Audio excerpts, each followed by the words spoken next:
William from Arkansas. You want to talk about your dad's faith, making him reluctant to seek treatment for his addictions. Addictions, yes. Thank y'all for taking my call.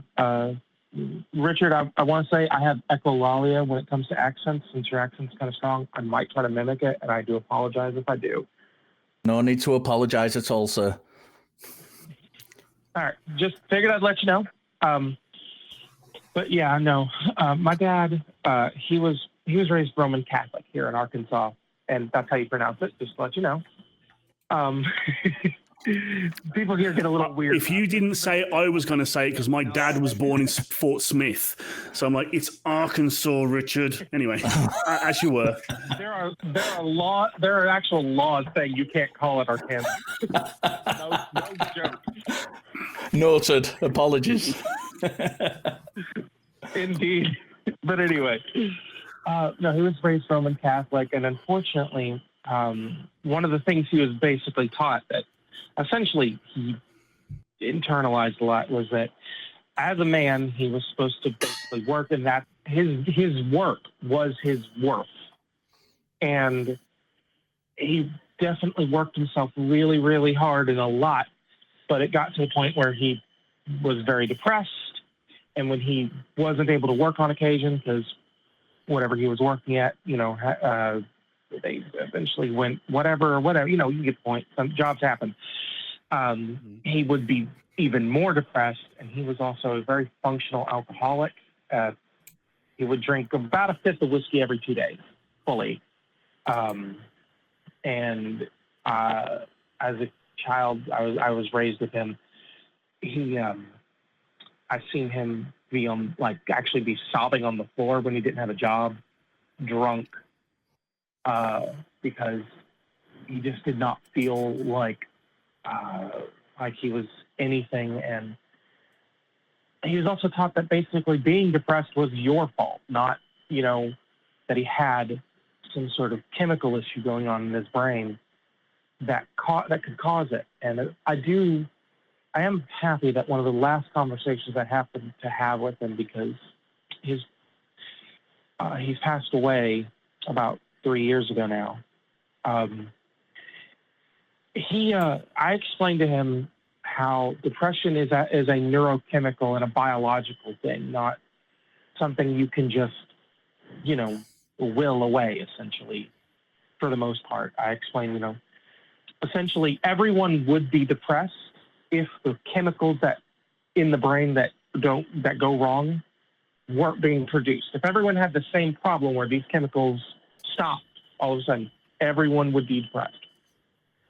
And I explained it using someone in a wheelchair, where just because someone's in a wheelchair and they have legs does not mean that their legs work, and we wouldn't fault them for needing a wheelchair to get them to move. Same point to the brain, where the parts of the brain that either produce these chemicals or receive them, they may not work right, and you need them in order to feel good and feel like and not have depression, essentially. And when they stop working, because the brain is an organ, and like any other organ, it can stop, it can have these malfunctions. We have to go to a certain doctor to have them try some things and see if we can make those parts either work better or supplement the not working with medications or basically outside aid. And I explained it basically more eloquently than I am now because I'm not doing well. And he's like, okay, that makes sense. And when my aunt was cleaning up his house after he passed away, they actually found an appointment note for a psychiatrist for him. And he didn't get a chance to go to that appointment. But the fact that he was even willing to make that appointment says a lot, because he hated doctors. Two, he was always taught that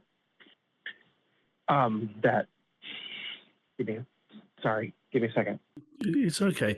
I mean, just to sort of interject for a second, you were saying that a lot of these sort of toxic feelings that he had around mental health and work and self-worth came from his faith. Yes. You believe it came specifically from his faith rather than society as a whole?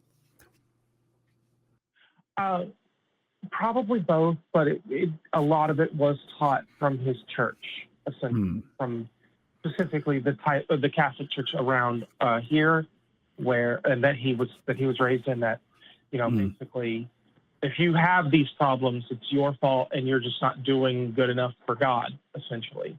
And if you, or kind of thing. Well, yeah, churches of all stripes, but the Catholic Church specifically has a terrible track record with dealing with mental health. Though as a society, it's still a relatively new thing to understand it and come to terms with it. And it's one of many issues that the churches around the world handle exceptionally poorly. So absolutely valid to feel that his quality of life was diminished by this this involvement with his faith. I mean, what sort of questions do you have about that, or what are you hoping to sort of get from this conversation with us? What would you like from us? I'm hoping to help others if they have either their family or they themselves having sort of thoughts or whatever, that maybe they can realize that, don't have to see it as a problem that is just you not being strong enough, kind of thing. I'm hoping that. And that is absolutely an excellent message to put out there. I completely agree. I mean, have you considered maybe volunteering for organizations like Recovering from Religion and like directly like using that passion and that story to help others? I have actually thought about it. I have their number somewhere. I thought about calling and volunteering, like for call screening or helping if possible, or just in general helping advocacy around where I live. An excellent notion. I know that Arkansas is pretty rough when it comes to religion and religiosity, sort of like similar to a lot of the states around there. Oklahoma's similar and that kind of thing. So you're on the front lines there. There are about 70 plus churches in this town of like 20,000-ish people total. I have literally stood at the square and counted. I think I counted 10, and I didn't move. All I did was turn. There's like a couple of Presbyterian, 3 Baptists, a Methodist, all within sight of each other. may explain some of the problems we have in certain areas of society, and it's a similar thing in the UK, only with pubs, which also may explain some of the issues that we have in society. Wow. But absolutely, fight the good fight. Yeah, William, I think, first of all, I'm sorry for the loss of your dad. I've lost both my parents, it is hard losing a parent to anything. Mine died of different things. One was sudden, one we knew was coming. So it's never an easy thing. So, I hope that you and your family are kind of dealing with that in the best way possible that you can. And, I'm sorry for your loss.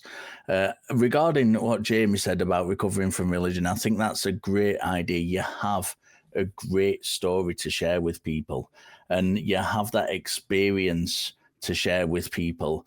And when people are going through grief and turmoil, questioning the religious faith, having that experience of someone who, has possibly not seeked out medical advice or medical treatment because of their faith, it's a really, really strong kind of experience to have to share with people and to help other people. So I'm totally on board with Jamie from what he was saying about volunteering from Recovering from Religion, or indeed another organisation that may require volunteers that could do with your strength.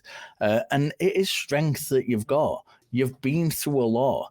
and to be able to kind of, assess it in the way you have, and especially finding this psychiatrist appointment, which I'm sure has given you kind of, in hindsight, gave you some relief that, had my dad lived, he was turning a corner. He was recognizing that he did need to seek out medical attention and not just rely on this spiritual belief that he had.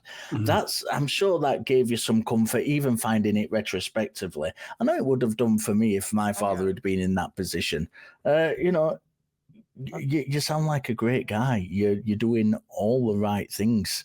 And, all I can say is carry on doing what you're doing. Yep. Jamie? Keep calm and carry on. There really isn't much more we can say about that. So we are going to have to sort of bring this to sort of a close in a moment. But I'm going to annoy the producers by doing this, but I will say, is there any last thing you want to say before we let you go? Hey, Chester in chat. I can sound extremely feminine if I want to. And I can sound pretty dang masculine if I want to. The voices don't matter. It's mommy and daddy in the same place. Fantastic. And on that note. And on that bombshell, fantastic. Thank you very much for calling in, William. Really appreciate it. You take care.